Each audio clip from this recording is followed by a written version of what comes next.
Bonjour à tous, bienvenue dans ce nouveau numéro du Samedi Politique. Avant de commencer, je veux vous remercier. Vous avez été plus de 130 000 à regarder le numéro précédent en moins d'une semaine et on a battu le record de j'aime avec plus de 7 000 likes. Et comme vous avez été nombreux à nous demander une suite, je vous promets de reformer le duo Gavaslino bientôt.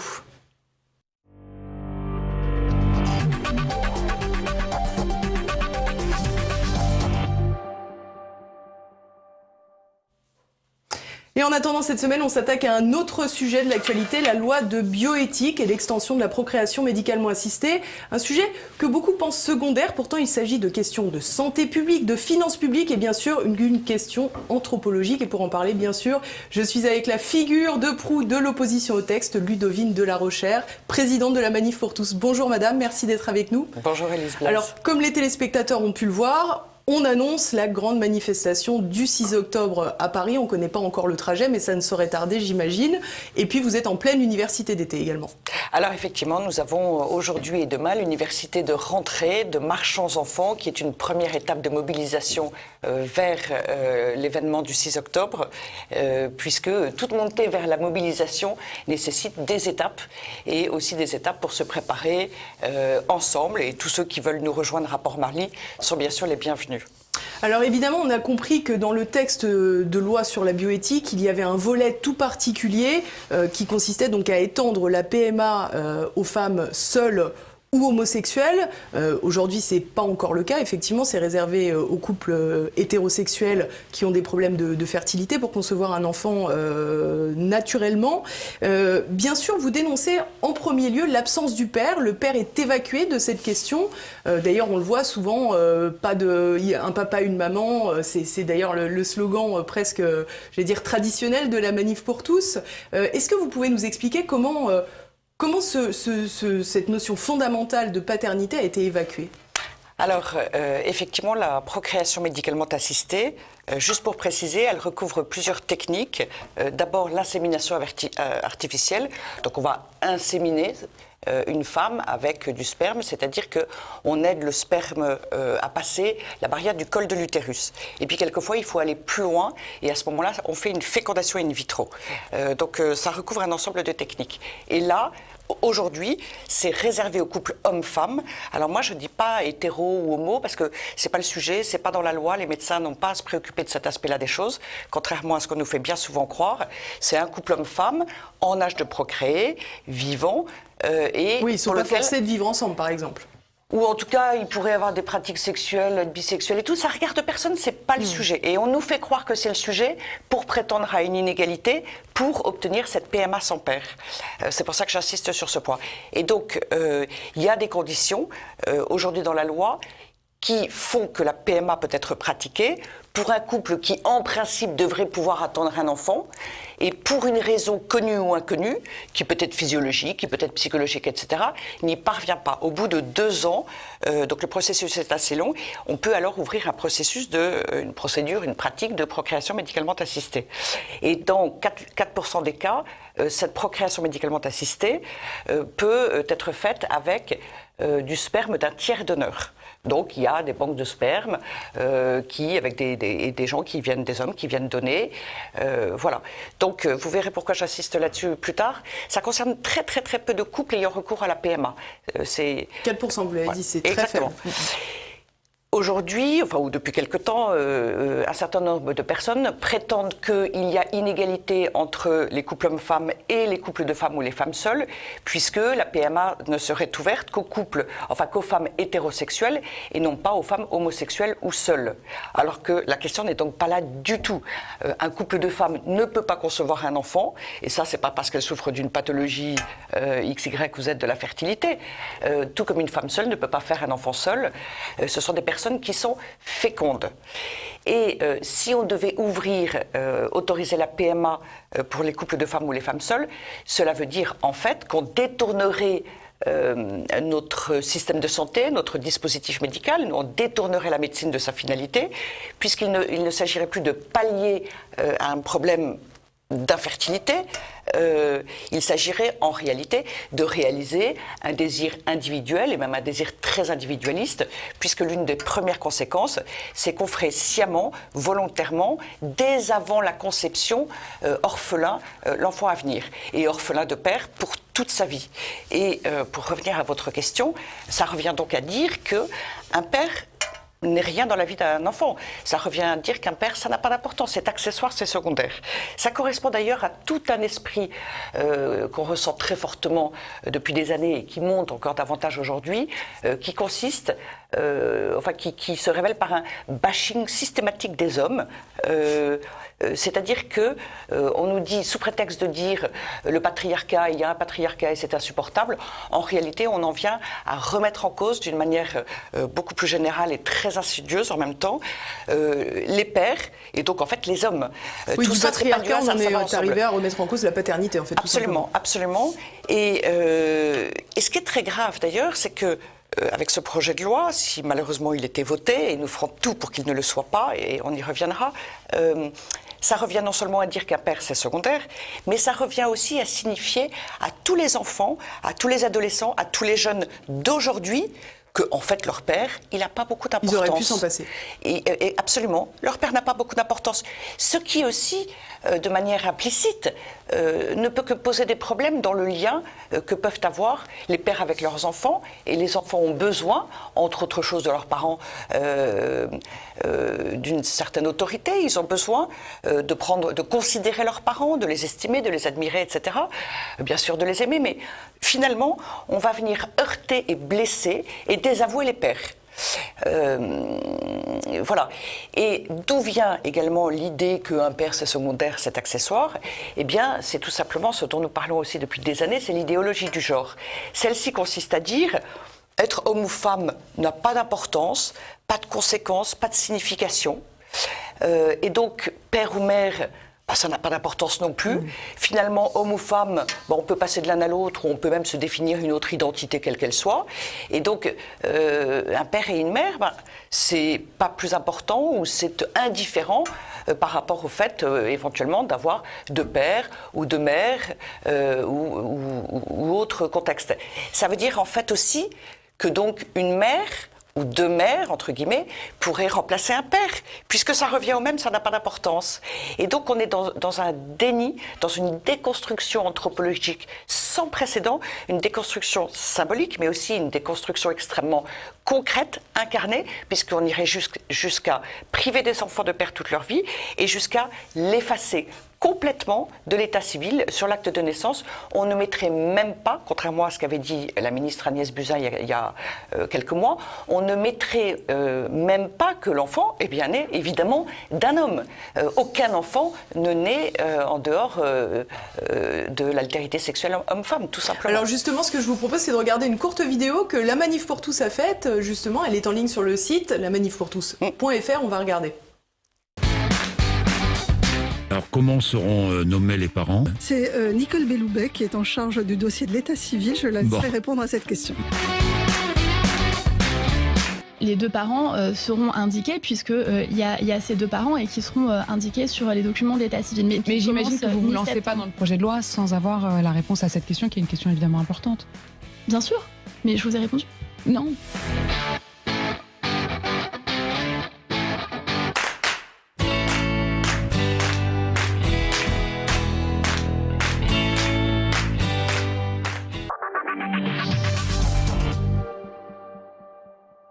Alors ça sent aussi, en plus, l'impréparation. Alors, à vrai dire, depuis des mois et même des années, nous prévenons sur toutes les conséquences stupéfiantes et évidemment inacceptables de cette idée de la PMA sans père.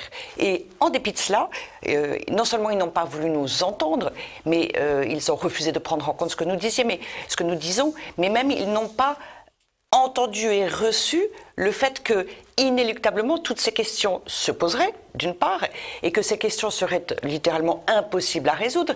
Il ne peut pas y avoir de bonne solution, puisqu'un enfant ne naît pas de deux femmes. Il n'a pas deux mères. Aucun enfant n'a deux mères.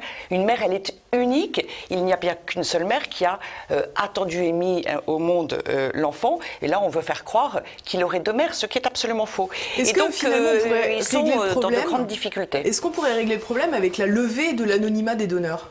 Alors, ça ne changera absolument rien parce que c'est pas parce qu'à 18 ans et 9 mois, ce qui est envisagé, l'enfant saura, l'enfant saurait absolument, l'enfant saurait quel est le nom et le prénom de ce qu'ils appellent eux le géniteur. On admirera la manière dont on qualifie les hommes. C'est pas parce qu'il connaît le nom et le prénom de son père, puisqu'il s'agit d'un père, que ça lui rend un père. En fait, un dossier ne fait pas un père. Ce n'est pas un nom et un prénom qui remplacent toute la relation, tous les conseils, toute la vie, tout ce qu'on peut avoir avec un père auprès de soi, même si les parents ne vivent pas forcément ensemble, mais en général, il y a au moins une relation entre un père et son enfant, et on sait que c'est souhaitable. On sait que les enfants ont besoin de savoir de qui ils sont nés.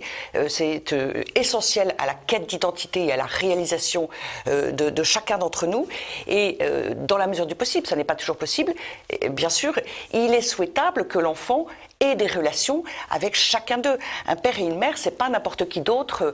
Alors ils nous disent, on pourra mettre une figure paternelle. Mais d'abord, une figure paternelle, ça fait pas un père, parce qu'un oncle, un ami, il a sa vie personnelle, il a ses préoccupations, il a sa famille, et encore une fois, il n'est pas le père qui a un lien à l'enfant tout particulier. Et puis, si, d'après eux, d'après les partisans de la PMA sans père, si on peut mettre une figure de père, ben alors pourquoi ne propose-t-il pas qu'on mette une figure d'enfant pour les couples de femmes ou les femmes seules qui voudraient avoir un enfant? Dans ce cas-là, allons-y aussi dans ce sens-là, ou plutôt, allons-y dans ce sens-là, au moins on respecterait les besoins les plus fondamentaux de l'enfant et ce dont l'humanité a une longue expérience. Ne pas avoir de père est infiniment problématique. C'est une absence, c'est un manque, c'est un vide. Alors bien sûr, heureusement, il y a des enfants qui s'en sortent, puisque la vie l'impose parfois, il faut faire avec. Mais là, on veut volontairement l'imposer aux enfants de manière extrêmement égoïste. Et moi, je parle carrément de violence faite à l'enfant, puisque c'est bien de cela dont il s'agit. Alors, il y a également un aspect médical qu'on pourrait soulever, parce que finalement, ne pas connaître son patrimoine génétique de la moitié de ses parents, donc du père, peut poser des problèmes également. Alors, bon, si on parle du patrimoine génétique précisément, moi j'avoue que je n'ai jamais fait analyser mon patrimoine génétique. Et en termes de médical, en termes de maladies, bien sûr, de pathologies potentielles. Voilà, mais alors ce qui est vrai, c'est que quand on va, chacun de temps en temps est amené à aller chez le médecin, et en tout cas pour un certain nombre d'aspects qui concernent la santé, on nous demande quels sont nos antécédents médicaux, les antécédents médicaux dans la famille. C'est tout à fait exact. Et ça pose problème depuis des années et des années à tous les enfants qui sont nés d'une PMA avec tiers donneur. Et donc, dans cette levée de l'anonymat du don de gamètes, ce qu'ils veulent, c'est donner les informations médicales, et ils envisagent même de les donner à l'enfant s'ils apprennent que le donneur a un problème particulier. Dans ce cas-là, ils pourraient même transmettre l'information avant les 18 ans à l'enfant concerné. Mais ça n'est qu'un tout petit aspect de la paternité, ça n'est qu'un tout petit aspect de cette relation entre un père et son enfant. Il y a une chose qui est merveilleuse, par exemple, dans la vie, et qui vient de fait de notre patrimoine génétique, notamment, il y a une chose qui est merveilleuse au sein d'une famille, ce sont nos ressemblances. Dans la vie, on n'est pas seul, on est unique, mais en même temps, on n'est pas complètement seul dans la mesure où on a des ressemblances physiques, psychiques avec d'autres personnes. Ça signe nos relations humaines, ça signe les relations. Ce sont des manifestations de nos relations à d'autres, de notre proximité avec d'autres. Nous sommes, êtres humains, des êtres de relation, et que cette proximité se voit, c'est quelque chose de merveilleux, et c'est quelque chose qui correspond à une nécessité chez l'être humain, et que là, on efface et on fait disparaître complètement, puisque jusqu'à un âge très tardif, l'enfant ne saura pas de qui il est né. il ne connaîtra pas ses antécédents, et même si un jour il a le nom et le prénom du donneur de gamètes, en l'occurrence, ou vendeur sans doute un jour, c'est pas pour ça qu'il va le rencontrer, le voir, etc. Et donc il est de toute façon privé définitivement de toute cette partie de son identité et de l'entièreté de cette relation. Alors d'autres conséquences de la PMA sont peu connues, peu diffusées. J'ai reçu à plusieurs reprises des intervenants qui ont justement donné ces informations. Je pense au docteur Henrion-Caude, mais aussi à Blanche Streb. C'est finalement les problèmes médicaux qui peuvent être posés par la PMA, par le système même technique de la PMA. Ce que je vous propose, c'est d'écouter justement un petit passage du docteur Henrion-Caude. On sait... alors, pas à peu près, on sait vraiment, c'est cohérent dans la littérature, qu'un enfant, lorsque l'embryon est retransplanté frais, va être associé à une chétivité, un développement plus moindre, qui va faire des petits poids et qui va être assorti à une prématurité. A contrario, si vous avez congelé l'embryon retransplanté, là, vous avez au contraire des espèces de développement pendant la grossesse un petit peu plus important que l'âge gestationnel attendu. Et ça, il y a une discipline de la science qui s'occupe de cela, et qui s'appelle les origines développementales de la santé, et qui montre qu'un certain nombre de maladies sont dues au fait qu'on a eu recours à ces techniques, ces technologies assistant la reproduction. Certains cancers très spécifiques, on sait, sont augmentés en gros 3 à 4 fois plus. Il y a aussi certaines maladies reconnues comme des syndromes épigénétiques qui sont aussi augmentées de 3 à 4 fois. Donc c'est les chiffres qui sont totalement robuste d'une étude sur l'autre, d'un pays à l'autre, c'est très important de préciser ça, et sur lequel maintenant on a quand même pas mal d'historique. Donc tout ce que je vous dis est à pignon sur rue. Alors je le dis à chaque fois, mais ces informations sont très peu communiquées, y compris aux patients, aux couples qui veulent recourir à une PMA, alors que c'est quand même des choses lourdes dont il faudrait parler. On a toujours l'impression que la PMA, finalement, c'est quelque chose d'extrêmement anodin, que les traitements hormonaux sont extrêmement anodins, que la PMA et la conception in vitro est extrêmement anodine, alors que tout cela, ça a des conséquences. Alors effectivement, d'abord, on ne dit pas que la PMA, ça ne conduit pas du tout systématiquement et loin s'en faut à la naissance d'un bébé, puisque le taux de réussite, c'est seulement de 30%. Et donc, on fait croire et on donne des illusions, des promesses extraordinaires.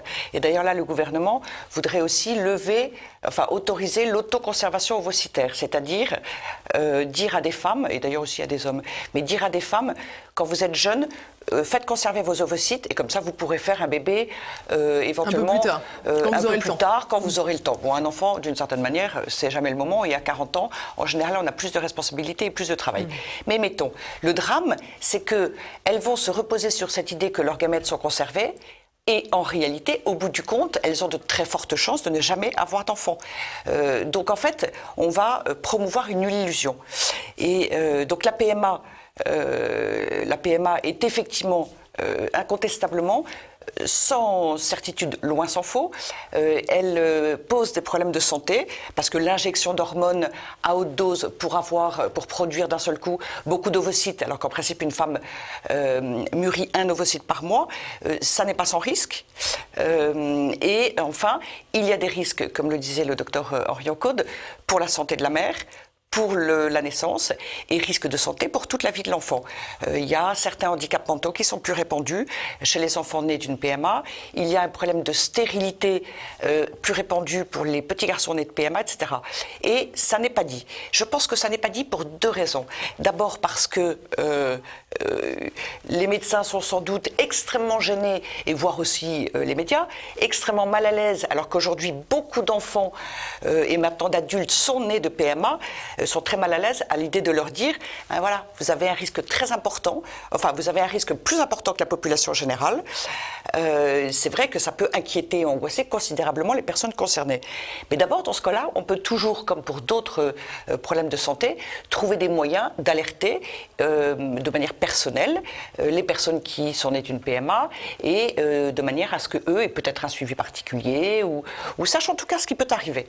Mais alors justement, pour qu'il y ait un suivi particulier, il faudrait que ces enfants finalement issus de PMA soient bien répertoriés et on a le sentiment que là aussi c'est le flou artistique au nom de l'égalité, de la non-discrimination entre des enfants nés de manière naturelle, on va dire, et des enfants nés de PMA.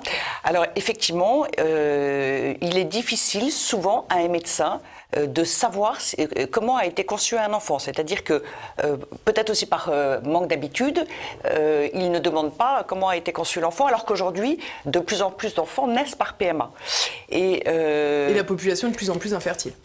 Et la population est de plus en plus infertile, absolument. Et les médecins, alors les pédiatres, eux, sont tout à fait au courant de cette question qu'il est nécessaire de poser, parce qu'elle les conduit à vérifier certains aspects de la santé des enfants concernés, elle les conduit aussi à mieux comprendre ce qu'ils peuvent constater, et donc les pédiatres, mais depuis des années, savent qu'ils doivent vérifier la manière dont l'enfant a été conçu. C'est dire que ces conséquences de la PMA sont en fait connues.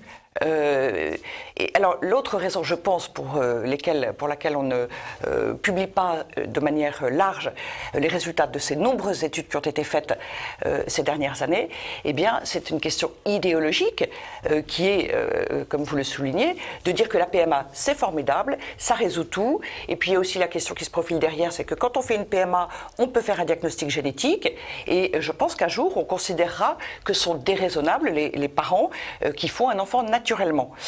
Et puis, il y a déjà une forme de culpabilisation, une forme de pression sur les parents. Par exemple, une femme qui attend un enfant qui a été diagnostiqué trisomique 21, elle va subir beaucoup de reproches, de petites phrases, si elle souhaite le garder. Parce que, d'une certaine manière, on considère qu'elle est finalement irresponsable. Finalement, elle ne comprend rien. Finalement, elle n'aime pas vraiment cet enfant. C'est terrible, cette pression qui existe déjà. Je pense qu'elle va beaucoup s'accentuer. Et d'ailleurs, dans le projet de loi de bioéthique, on va élargir les maladies diagnostiquées dans le cadre du dépistage génétique qui peut être fait, notamment dans le cadre d'une PMA. Et puis, il y a un autre aspect, bien sûr. Je reviens à l'autoconservation ovocytaire. L'une des conséquences de cette possibilité qu'auraient toutes les femmes de faire conserver leurs ovocytes sera qu'une femme qui a une vie professionnelle et qui tombe enceinte à 25, 28, 30 ans, mais implicitement, il y aura un reproche, plus ou moins implicite ou explicite d'ailleurs, qui sera de dire mais comment vous faites un enfant maintenant alors que de toute façon vous pouvez le faire plus tard? Qu'est-ce que vous venez nous casser les pieds avec votre grossesse? C'est pas le moment, vous nous gênez, vous gênez l'entreprise. Et donc, tout ça est lié aussi d'abord à une forme de libéralisme sans frein, et tout ça est lié aussi, bien sûr, à des intérêts financiers. Pour prendre un exemple très précis, les hormones qu'on utilise pour les fécondations in vitro, pour faire des prélèvements ovocytaires, et qu'on utilisera aussi pour des autoconservations d'ovocytes, eh bien, ces hormones sont extrêmement coûteuses.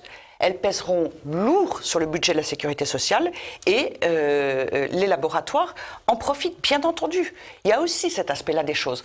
En fait, tout cela devient un énorme business de la procréation, un business international, puisqu'il y a l'autoconservation ovocytaire, il y a les questions de diagnostic génétique, il y a tout ce qui concerne la PMA et bien sûr la gestation pour autrui. Et le projet de loi dont nous parlons, on parle là de PMA sans père, et on parle de PMA sans motif médical puisqu'on parle de femmes fécondes. Donc on est en train d'aller vers une ultra-technicisation, une technicisation inutile quand on parle de femmes fécondes et une technicisation qui bien sûr intéresse beaucoup de gens et représente des intérêts financiers bien réels. Finalement, ce qui est inouï, c'est que faire un bébé, c'est simple, c'est dans l'intimité, c'est gratuit. Ça ne veut pas dire que ça vient du jour au lendemain, mais en tout cas, tout le monde sait comment on fait, en principe, en général. C'est donc gratuit, c'est dans l'intimité. Et c'est en train de devenir un acte compliqué, technique, qui dépend des médecins, des biologistes, etc., qui met en jeu le système de santé de la France. Puisque ce sera remboursé par la Sécurité sociale. Ce serait remboursé par la Sécurité sociale qu'on détourne également de sa finalité. Et le comble étant que pour lever l'anonymat du don de gamètes, il est prévu qu'un organisme soit mis en place auprès du ministère de la Santé qui va détenir tous les dossiers des donneurs et des enfants nés d'une PMA et qui finalement c'est l'État qui un jour apprendra à l'enfant, enfin devenu adulte, c'est l'État qui va dire à l'enfant qui est son père. Donc on monte une énorme usine à gaz et du business alors qu'on part de quelque chose qui est humainement tout simple, etc., etc. Alors bien sûr, qui a plutôt bien marché par le passé, visiblement. Qui a toujours bien marché. Et c'est là où on voit qu'on change de dimension. Et puis, avec la PMA sans père, évidemment, on est dans une logique transhumaniste, puisqu'on fait croire et on fait comme si deux femmes pouvaient avoir un enfant ou une femme seule. Et donc, c'est la logique de la médecine qui n'est plus là pour réparer et soigner, mais une médecine qui vient réaliser nos désirs individuels, quitte à dépasser les limites propres à notre condition humaine. Et donc, vous voyez, il y a beaucoup d'aspects et on voit aussi, malheureusement, l'aspect financier. Il y a beaucoup d'intérêts qui convergent en fait dans ce projet, intérêts financiers, intérêts idéologiques, individualisme, etc., etc. Vous avez évoqué tout à l'heure la question des embryons, justement du tri embryonnaire au moment de la PMA, mais il y a également la question des embryons surnuméraires dont le devenir reste aujourd'hui incertain. C'est-à-dire que les embryons qui ne seront pas, entre guillemets, utilisés pour les fécondations, on se demande aujourd'hui un petit peu ce qu'ils deviendront. Alors, c'est un grand problème qui se pose en France. Il y a aujourd'hui 220 000 embryons dans les congélateurs français. Au départ, ce qui a été fait pendant des années, parce que pour expliquer les embryons surnuméraires, à ceux qui nous écoutent, les embryons surnuméraires, c'est lié au fait que en France, parce que ce n'est pas le cas dans tous les pays, en France, quand on fait une PMA, pour avoir le maximum de succès, on veut faire le plus possible d'embryons, parce qu'il faut dire que dans le cadre de l'infertilité, ce n'est pas très facile, hein, surtout quand on n'en connaît pas la cause.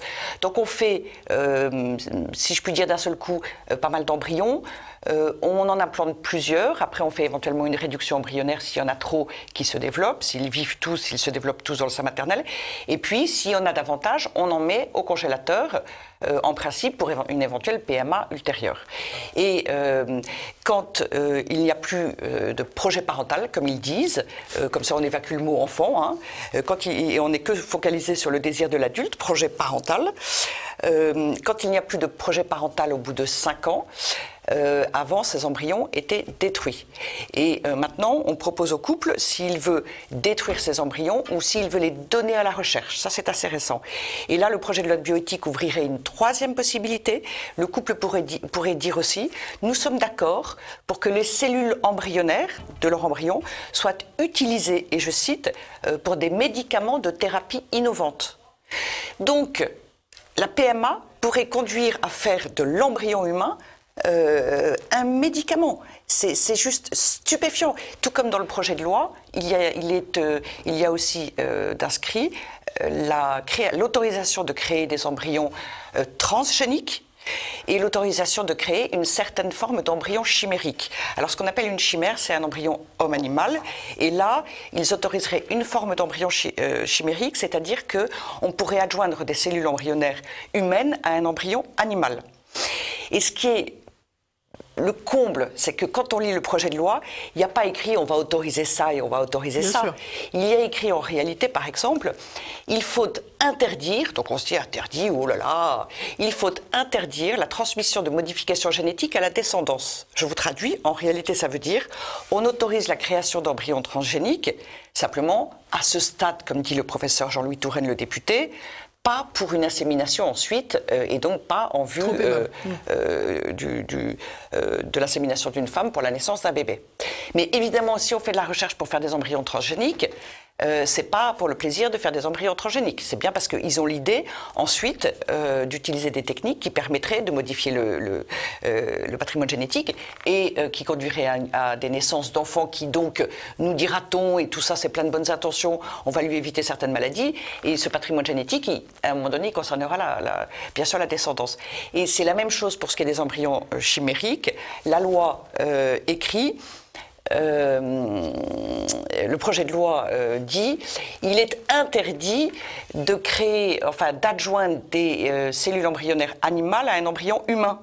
Et du coup, il n'y a pas écrit de manière explicite qu'il s'agit en fait d'ouvrir l'autorisation de créer des embryons avec des cellules des embryons animaux avec des cellules embryonnaires humaines. Et tout le projet de loi est comme ça. Pour vous donner un autre exemple, il est écrit quelque part qu'il faudra encadrer la recherche qui consistera à essayer, à partir de cellules iPS, de faire des cellules germinales. Je vous traduis la chose. Ça veut dire qu'on veut autoriser la recherche qui consiste à faire à partir de cellules iPS, qui peuvent être des cellules de peau, et bien au final des cellules sexuelles, spermatozoïdes ou ovocytes. Ce qui permettra littéralement de s'auto-reproduire, par exemple. En fait, et je reviens aussi, c'est une forme de reproduction, ce serait une forme de reproduction asexuée, et donc on est encore et toujours dans cette idée de l'idéologie du genre. En fait, homme ou femme, peu importe, et d'ailleurs non, l'humanité n'est pas homme ou femme, ça ce sont des sexes qu'on nous impose, et non l'altérité sexuelle, la complémentarité n'existe pas, tout cela n'est que construit par la société. Ce qui est faux, c'est vrai qu'il y a une dimension culturelle et sociale, mais il y a aussi une dimension charnelle, tout simplement, et psychique, bien sûr. Alors, ce que vous nous montrez finalement, c'est qu'on a l'impression d'un rouleau compresseur qui va crescendo et qui grappille au fur et à mesure du terrain. Alors, ce que je vous propose, c'est de revoir quelques images d'Elisabeth Guigou. C'était en 99, elle parlait du Pacs. Je veux être parfaitement claire. Je reconnais totalement le droit de toute personne à avoir la vie sexuelle de son choix. Mais je dis avec la plus grande fermeté que ce droit ne doit pas être confondu avec un hypothétique droit à l'enfant. Un couple, qu'il soit hétérosexuel ou homosexuel, n'a pas de droit à avoir un enfant en dehors de la procréation naturelle, bien entendu, qui elle implique nécessairement un homme et une femme.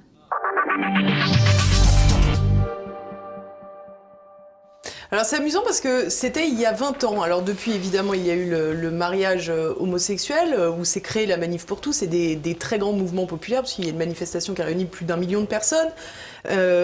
Depuis, vous annonciez à l'époque qu'il y allait avoir la PMA. Nous avons la PMA, nous étendons la PMA. Et évidemment, la suite logique, selon la Manif pour tous, c'est la GPA. Oui, bien entendu, ça va avec, et ça va tout à fait avec la PMA sans père et sans motif médical, puisque c'est la même logique. En fait, on crée, on fabrique un enfant, peu importe les conditions, et on ne le voit que comme un projet parental. On fabrique un enfant dont on va démolir la filiation, tout en prétendant la sécuriser, bien sûr. Donc on le prive de père ou de mère. On rentre dans le business, dans la marchandisation humaine, puisque la PMA sans père, comme il n'y a pas suffisamment de gamètes masculins, évidemment la France fera comme tous les pays qui ont étendu la PMA. Ils se sont mis soit à payer les hommes, soit à acheter aux pays qui payent les hommes. La Grande-Bretagne et la Belgique, par exemple, achètent au Danemark des gamètes, et en quantité importante. Et tous ces aspects-là de la PMA sans père, ce sont les mêmes en fait que ceux de la gestation pour autrui. Alors dans la gestation pour autrui, il y a en plus l'allocation des femmes, mais par ailleurs tous les autres aspects sont déjà là dans la PMA sans père, par exemple le détournement de la médecine de sa finalité, etc., etc. Mais néanmoins, je voudrais insister sur une chose. C'est que les manifestations que nous avons organisées ont été extrêmement importantes, et d'ailleurs après il y en a eu aussi dans beaucoup d'autres pays pour les mêmes raisons.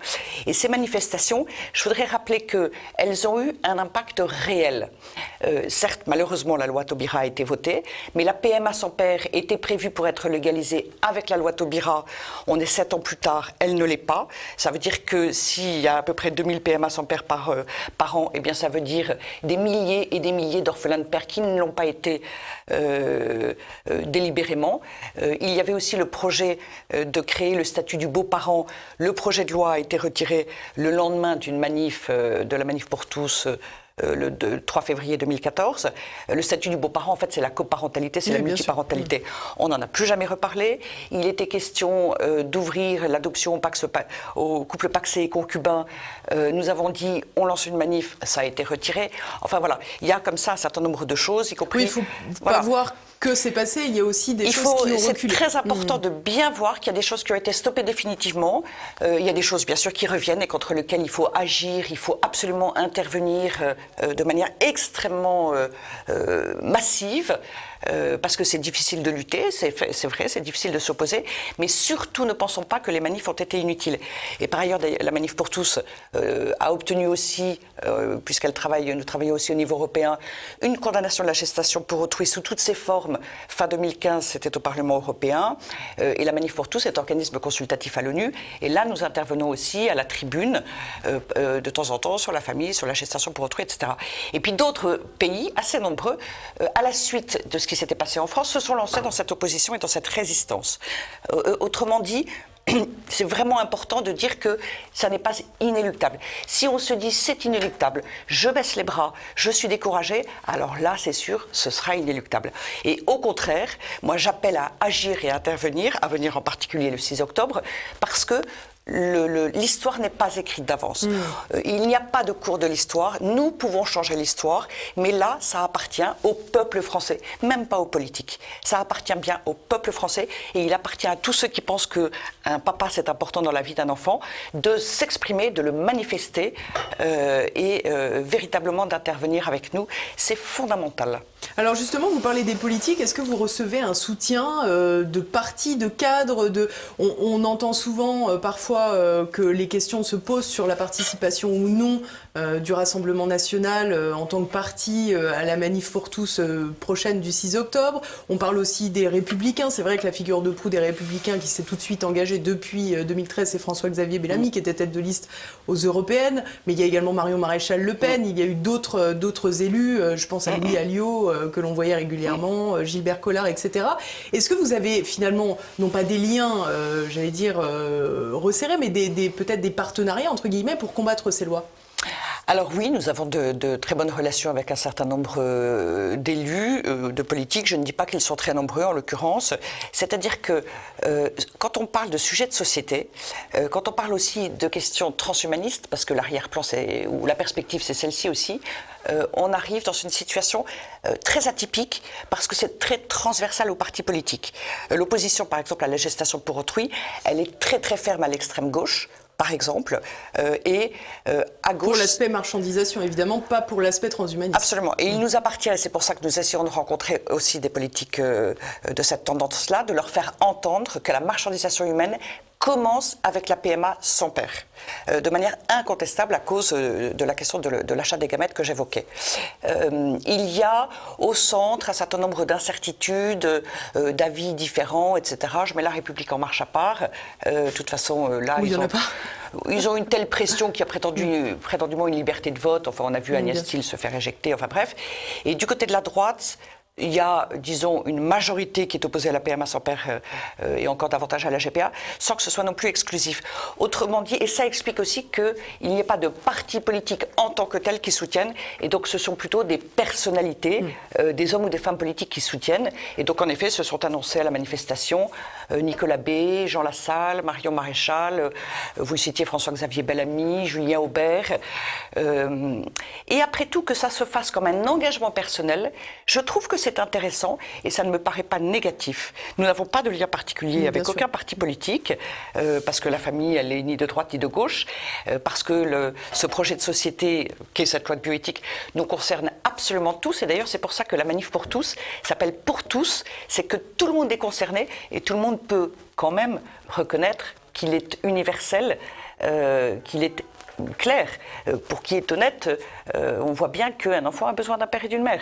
Et dans toutes les sociétés, on le sait, on l'a toujours reconnu, tout simplement parce qu'il n'y a pas d'enfant sans un homme et une femme. Et né d'un homme et d'une femme, enfin, ceux qui vous ont donné la vie sont importants dans la vie de chacun.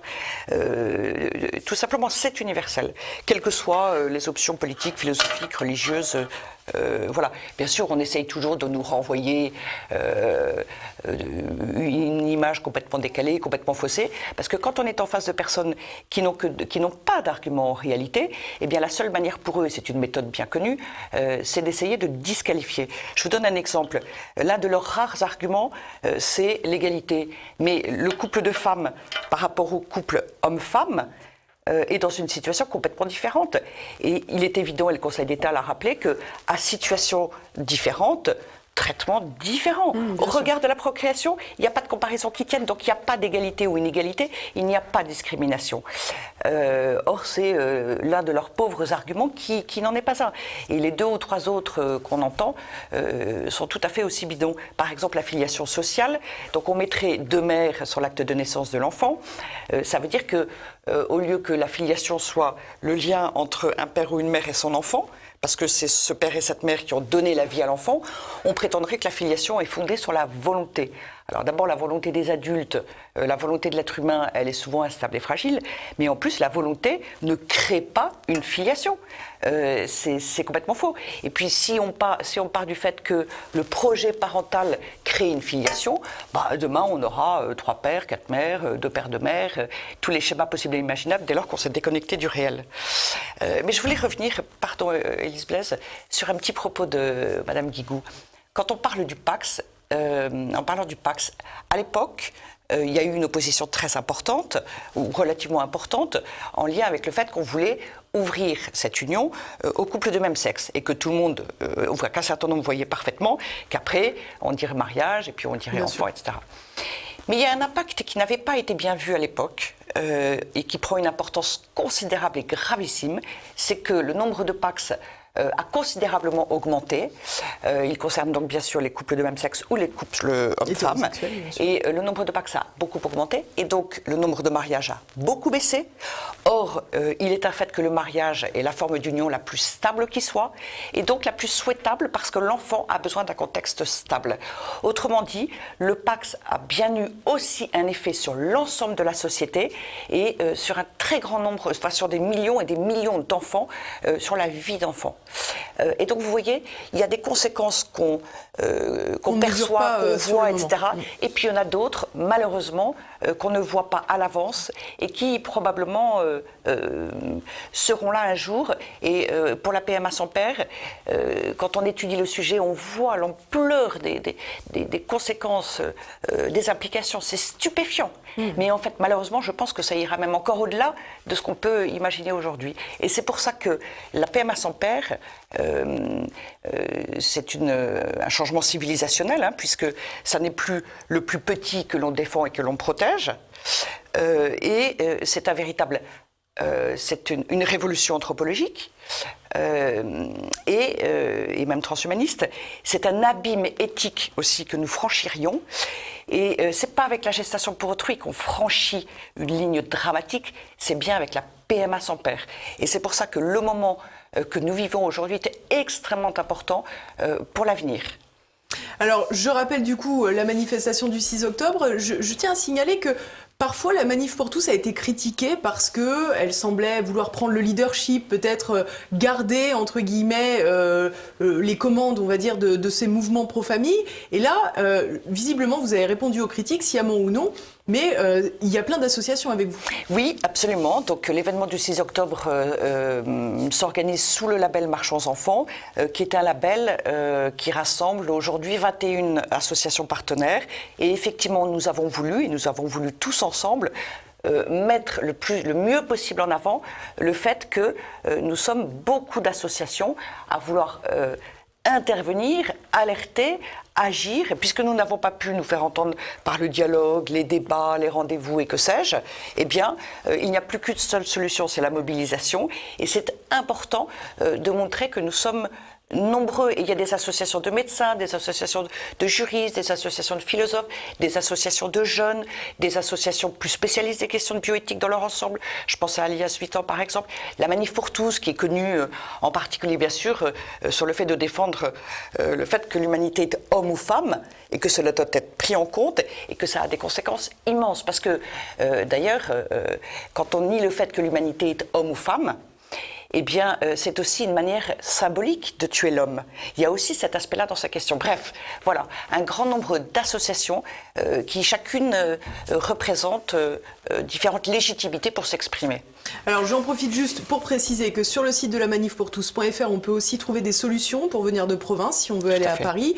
Et puis évidemment, le lieu de rendez-vous sera communiqué un petit peu plus tard pour le trajet de la manifestation, j'imagine. Tout à fait. Alors il y a des cars et des trains qui partent de tous les départements français, ou quasiment tous vraiment, et d'autres continueront à se monter d'ici là.